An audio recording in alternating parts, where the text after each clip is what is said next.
Why, oh why, did BYU announce a contract extension on a Saturday night for Kalani Sitake? Let's dig into that and really talk about the only prudent thing BYU could have done in this situation.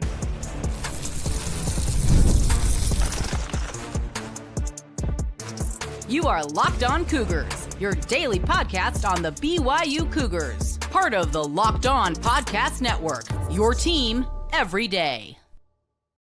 What's up, everybody? I'm Jake Hatch, your host here on Locked On Cougars, resident BYU insider. Thank you for making Locked On Cougars your first view and or listen of the day. And as always, thank you to all of you who are everydayers with us right here on your original daily podcast focused on the BYU Cougars. Today's show is brought to you by our friends over at FanDuel. You can start today with a $5 bet. You get $150 in bonus bets if your first $5 bet hits. It's as simple as that. Visit FanDuel.com to get started today. All right, let's dive right in on today's show. First off, it's good to be back. I was in the Bahamas for the past week. Had a few shows we had scheduled for you guys to make sure that you guys were not left bereft without me in your lives. But nonetheless, it's good to be back from vacation. Had a great time with my family. But let's talk about the big news that came out late Saturday night. And that is that Kalani Sitake has been locked up on what BYU is calling a long-term extension with the BYU football program. I said in the tease to open today's show, it was really the only prudent move BYU could make. And I still believe that to be the case. Here's the situation at hand. Kalani Sitake has led BYU to 3 10-win seasons in the past 5 years. He has got a 71% win percentage as a head coach, and now at the Power 4 level. I've said this on the podcast as recently as last week, when you have success that BYU's had at the level they're competing at, there are people around the country who are saying, hey, how do we get some of that for ourselves? Well, there are some people who are as ambitious enough, speaking of university presidents and certain boosters, I'm sure, of universities, saying, hey, what are the chances we can get the head man, pluck him out of BYU, and bring that success to our side of things? Steve Loom, a longtime sports writer in Salt Lake City, pointed out that the announcement of the extension late Saturday night may have been in relation to Kalani Sitake saying, hey, guys, I've got interest from insert university name here. What are you guys going to do for me? That very well could have been the case. And there are people out there saying, well, Jake, is North Carolina coming after Kalani Sitake? No, I'm not saying that North Carolina was coming after him. Maybe they were. But here's the deal. There may have been universities reaching out to Kalani Sitake's agent and saying, hey, if Kalani is ready to jump, if he's ready to jump to whatever university we happen to be working with, is he interested in doing that? Because we'll move our guy out of the spot for Kalani to move in there. That could have been the situation at hand as well. Now, I also do know this. When Kevin Young was hired at BYU, it was an unprecedented, that was the term they used, unprecedented contract that BYU gave him to pluck him away from the NBA ranks to come and head up the BYU men's basketball program. There were conversations had with Kalani Sitake because, trust me, he did not overlook the fact that, oh, hey, a quote unprecedented contract for BYU basketball. Hey, we generate far more revenue. In fact, BYU football generates, I would venture to say, at least 60, if not more percent of the revenue in BYU's athletic department. I'd say closer maybe to 80 in my personal opinion. Kalani saying, hey, I'm just going to raise my hand now and say, what are you going to do for BYU football? There were conversations talking with people who I trust that said that BYU told Kalani, hey, we'll make sure you're taken care of. And when BYU goes out and wins 10 games, I know that they are on the doorstep of a Big 12 championship game appearance, a Big 12 title, college football playoff berth. All that stuff went out the window when you lost the back-to-back games to Kansas and Arizona State. And that's a downer. I get all that. But when you go out and win 10 games at the Power 4 level, especially your second year only as a Power 4 program, BYU really had one choice to make, and that was to say, all right, Kalani, what's it going to take? What are you looking for? I will also say this. Kalani's not asking for the farm. He is a guy who is more than content being in Provo, coaching BYU. It is the program he grew up rooting for, as he says, played for the legendary Lavelle Edwards, and now has the privilege of being the head coach of the university that he's been a lifelong fan of. There are some guys out there that I look at and say, okay, that is a so-and-so guy. I would say Kenny Dillingham is an Arizona State guy.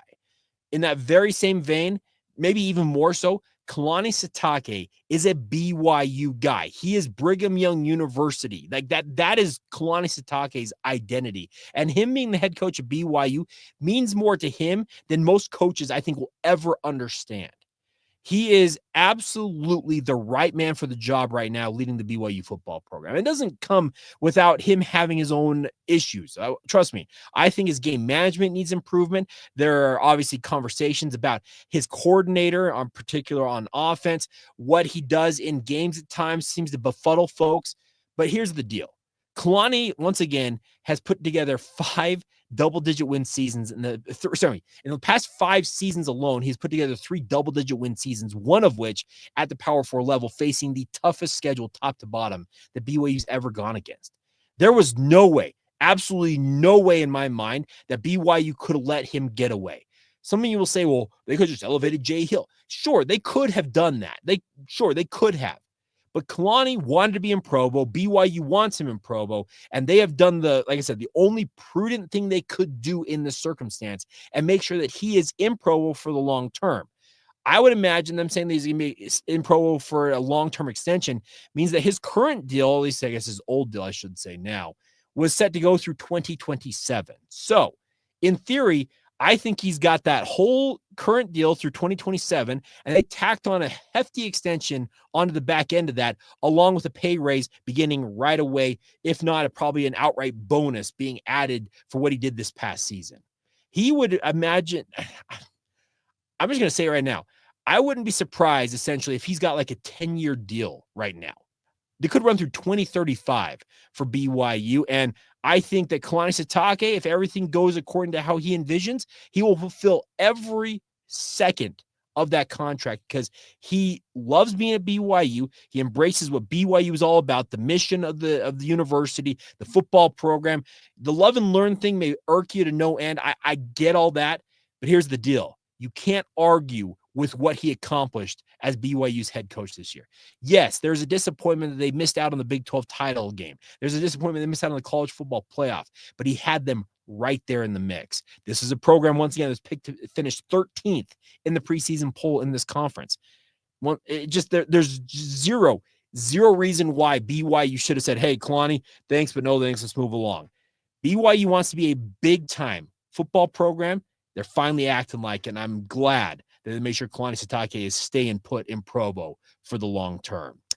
Now, I just mentioned that there may be some questions around BYU's offensive coordinator by some of you, and trust me, I see it all the time in my mentions. You guys brought it up while I was in the Bahamas with my phone on airplane mode. I saw it on my mentions when I landed back in the States. But here's the deal. BYU, if they were going to make a move with their offensive coordinator, I didn't believe they were going to, because you just don't do that when you win 10 games once again. But maybe, just maybe, they let the one that they maybe could have made the switch for, let him get away and maybe move 40 miles north. Let's talk about that next right here on Locked On Cougars. Today's show is brought to you by our friends over at Omaha Steaks. Nothing delivers comfort and joy like the unrivaled quality and taste of Omaha Steaks. I can speak to this myself because my mother-in-law, kind of enough of her, the last 3 or 4 years, has always gotten me a box of Omaha Steaks, and they're absolutely incredible. It's guaranteed perfection in every single bite. And right now, you can save on unforgettable gifts with 50% off site-wide at omahasteaks.com, plus an extra $30 off with the promo code COLLEGE. 50% off the entire site, plus an additional $30 off. Get on this today. With 5 generations of experience that consistently deliver the world's best steak experience, and the gifting experts at Omaha Steaks have made it easy to deliver the perfect gift with thoughtfully curated gift packages featuring gourmet favorites. From legendary steaks to mouthwatering desserts and more. Save 50% off site-wide for limited time at omahasteaks.com. And once again, plus our listeners will get an extra $30 off with the promo code COLLEGE. That's 50% off at Omaha, OMAHA, omahasteaks.com, and an extra $30 off the promo code COLLEGE. Minimum purchase may apply, but once again, get started today at omahasteaks.com and get on it right away.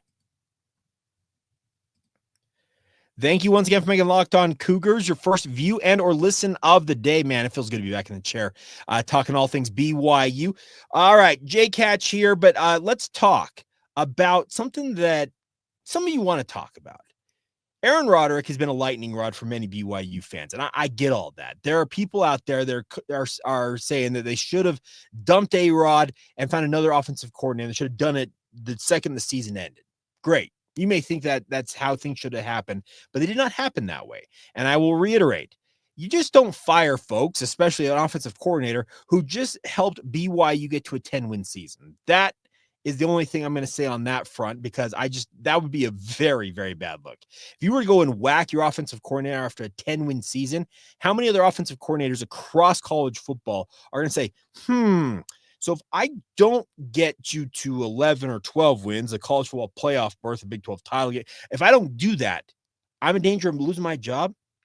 Yeah, I'm going to look at this other job or these other jobs over here instead of looking at Provo, Utah. Now, there was really two people in my mind. Let's say that BYU and Kalani Sitake decided to take that, I would say, an unprecedented move and move on from their offensive coordinator and hire a new OC. Who would they have looked at? There were two names in my mind that came up immediately because they have connections to Provo, connections to BYU, and I think would represent the BYU brand well. Now, these are the two names that came up in my mind because of those connections, but Kalani Sitake has proven he's got a network that reaches far wider than just the good old BYU network. So I will acknowledge that there are many other options that could have come up had that happened. One of which was Kevin McGivern. Now, I understand that Kevin McGivern is probably going to be, if he's not already hired, I haven't seen that. Like I said, I'm catching up on all kinds of news. I missed an entire week's worth of stuff, and we're going to have a week's worth of catch up on this podcast. Let's just get ready for that. But Kevin McGivern, I understand, is going to Utah State to work with Bronco Mendenhall, which Bronco Mendenhall's back in Utah. Crazy, crazy, crazy. That's in and of itself. The other thing that came up in my mind, Broncos' old offensive coordinator, Jason Beck. Now, Jaw Beck, as some of you might remember him, as a backup at BYU behind John Beck. You remember Jaw Beck and Joe Beck in the mid-2000s. Jason has proven to be a very, very good offensive coordinator. He proved that this past season at New Mexico with Bronco Mendenhall. He had very good offenses during his time at Syracuse. He has experience at literally every level of football, as I can believe it, at least at starting at the Division II level, because he was working at university that's from Canada. They play in the NCAA. I forget what the name is off the top of my head. And he's worked his way up from there. He was latched for a long time alongside as the quarterback's coach to Robert and I with Bronco Mendenhall at Virginia. Then when Bob and I and Jason went to Syracuse after the kind of Virginia staff kind of just moved on to different things after Bronco stepped down in Charlottesville, he emerged finally as the offensive coordinator with Syracuse and really did some really, really fine things. Bronco scooped him up, brought him to New Mexico with him this past year, and he put together a very, very good offense. Ran for north of 3,000 yards, 3,043 yards, averaging 6.7 yards per carry. This is an offense that's a spread offense, and Devin Dampier passed for 2,768 yards, so nearly 6,000 yards of offense generated by the New Mexico Lobos. And if Devin Dampier had cut down on his interception total a little bit, because he was 12 TDs and 12 interceptions, they may have had an opportunity to go bowling with New Mexico. As it stands, Bronco decided to take the Utah State job because the AD at New Mexico that hired him, Eddie Nunez, had already moved on. So Bronco's like, I don't want to work for a new guy.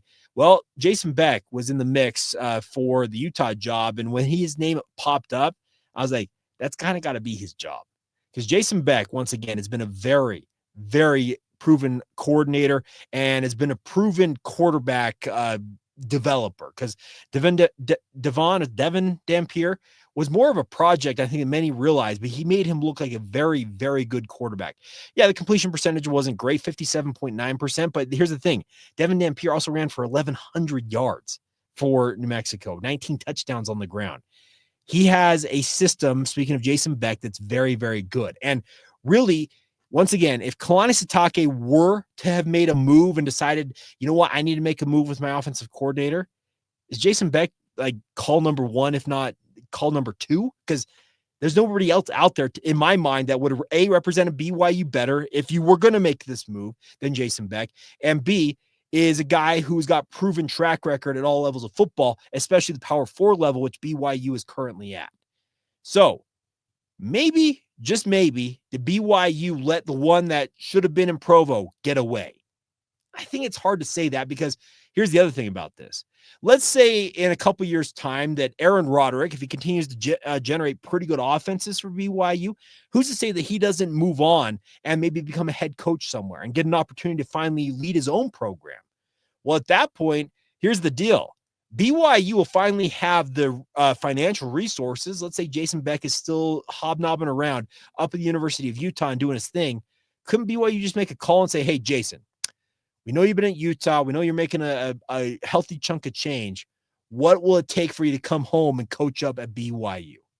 That's what the thing about this. I say the one who got away in previous eras of BYU football, yeah, Jason Beck at this juncture would have been a kind of a thanks, but no thanks. We'll catch you next time.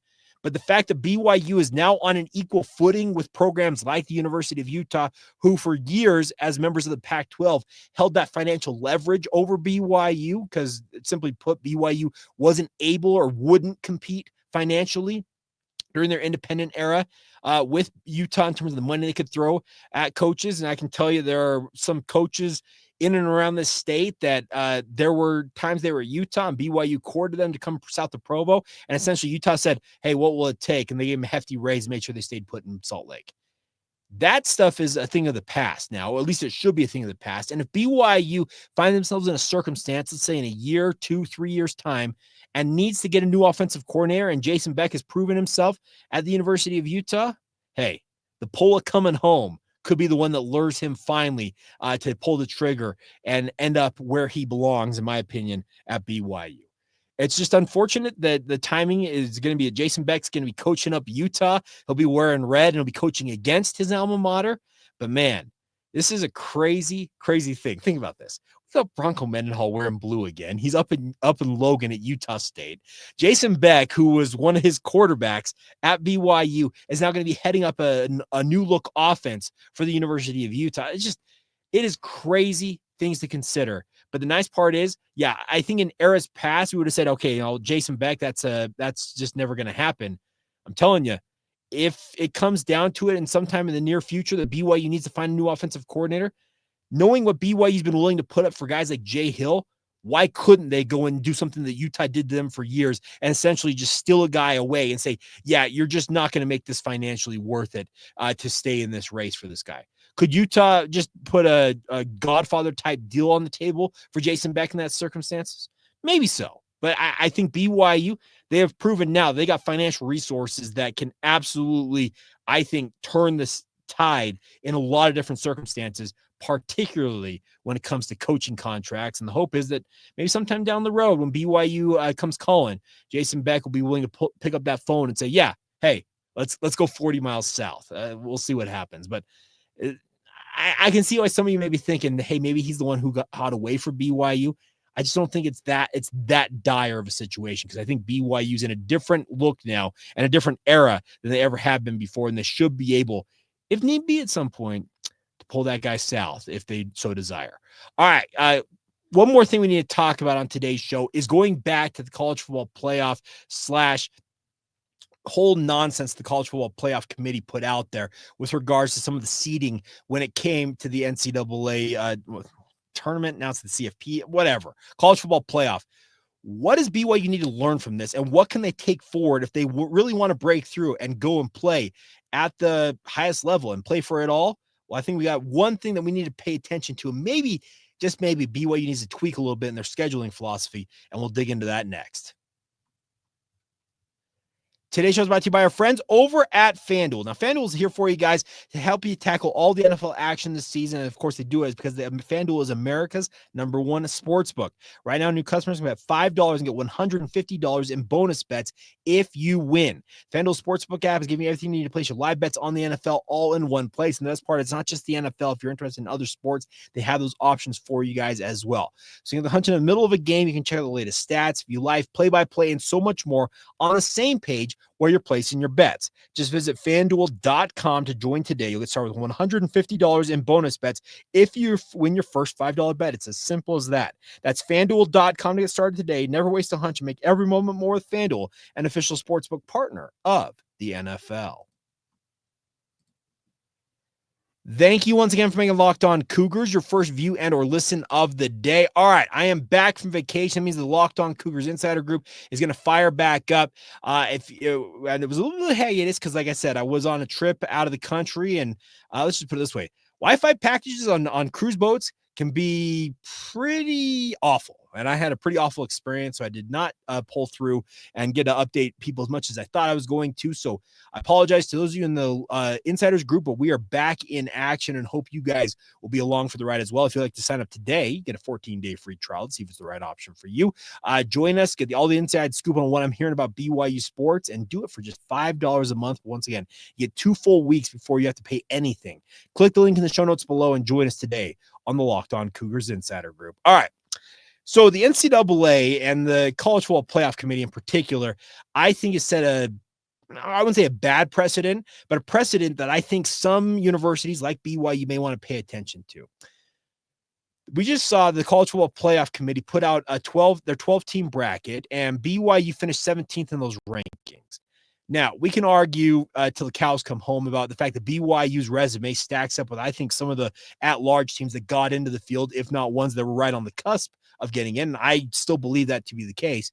But the Big 12, I think, got a message from the College Football Playoff Committee early on in these rankings when BYU, remember, when they were ranked 6th, they lose to Kansas, and they dropped like a stone, 8 spots to 14. That told me everything I needed to know about the place that the Big 12 occupied in the hearts of this College Football Playoff Committee. And it was either you make a run and you go 11-1 with an absolutely incredible record, or you're 12-0, or you win the auto bid, or else you're out.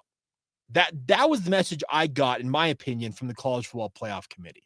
Now, the other thing is, look at Oregon and look at Oregon and that, quote, quality loss that Boise State has essentially been thriving on with the rest of their dog crap schedule they struggled against.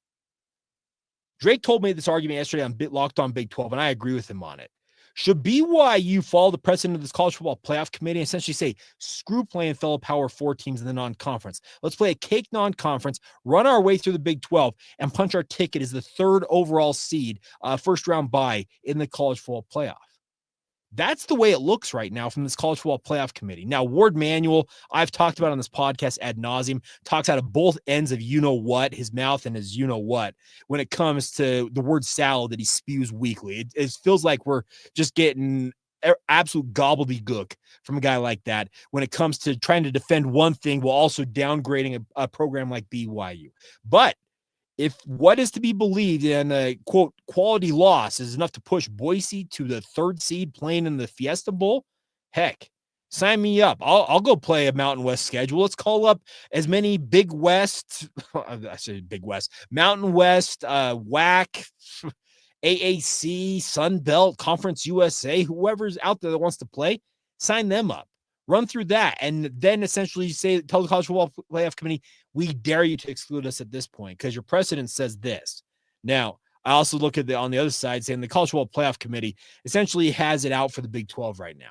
I sincerely hope that Kenny Dillingham and Arizona State go out there and put on a show for the playoff committee, essentially say the Big 12 is worthy of multiple teams in this. And I hope that Arizona State wrecks shop.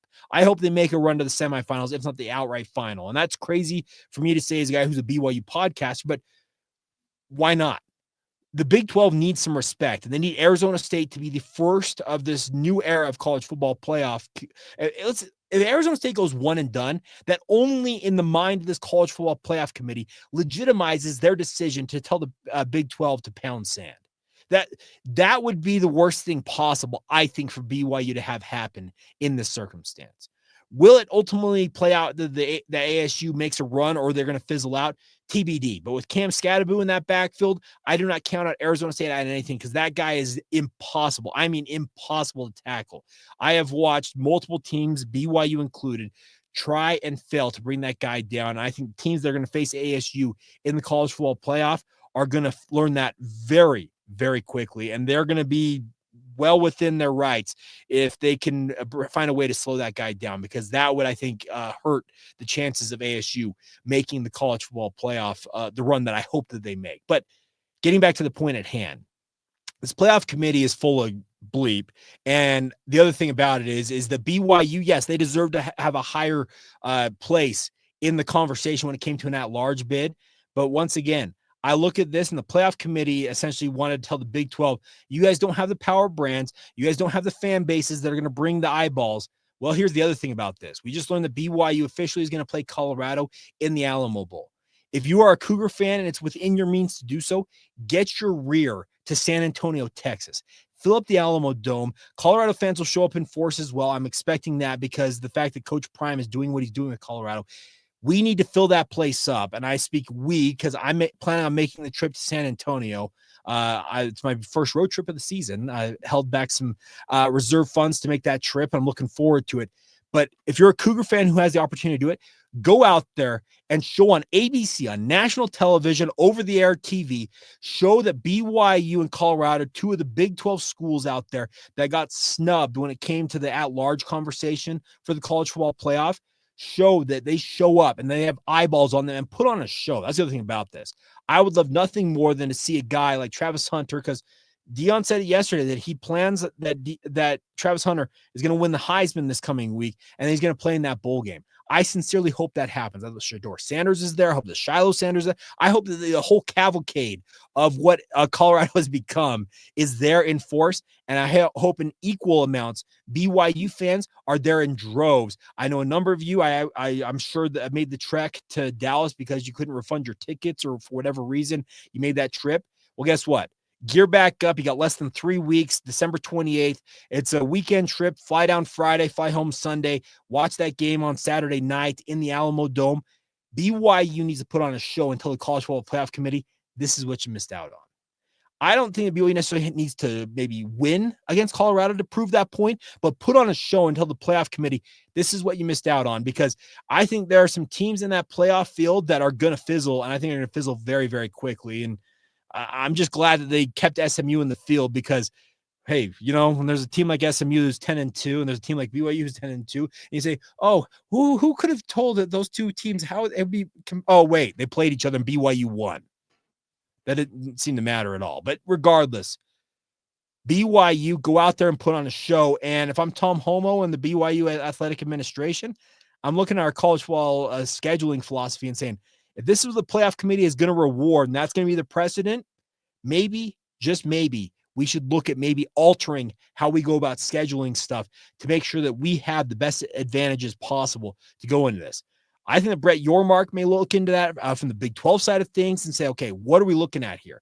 Do we get away from that requirement that we've required every member of our school to play a fellow Power 4 school out there? It's a scheduling requirement for the Big 12 right now. But if the playoff committee is going to reward dog crap schedules and you struggling against the likes of Wyoming against that, oh, wait, BYU happened to run over Wyoming. Okay, I can go on and on about the nonsense that went back and forth. And I don't mean to dog on Boise State, but they proved that you can play essentially a cake schedule, have one quality loss, and find yourself with a first-round bye in the college football playoff field. Like, I know they have Ashton Genty. I know that he's a college football sensation. I know he's a Heisman Trophy finalist. I get all that. One player shouldn't have the committee saying, ooh, look at that. No, that shouldn't be it. Should be more on merit. And I sound like a Power 4 snob, but here we are. So crazy, crazy times. And I sincerely hope that BYU looks at their philosophy a little bit and maybe tweaks it if that's how the College Football Playoff Committee wants to play this game. But then I also don't hold my breath that the playoff committee would once again move the goalposts and essentially tell BYU in the Big 12, yeah, that was cute, but we're doing this now. So it's a never-ending circle of suck, it feels like. All right, so that's going to do it for today's show. It's good to be back, isn't it? All right. Yeah, tomorrow we got plenty to talk about. The portal is officially open. We're going to talk about that tomorrow. I am planning on having Connor Pay on this week, talk about BYU getting in to the Alamo Bowl, his plans for post-bowl game, his reaction to Kalani Sitake getting a contract extension. We'll get into all that. We got a full week ahead and a lot to catch up on, so stick with us all week long right here on the Locked On Cougars podcast.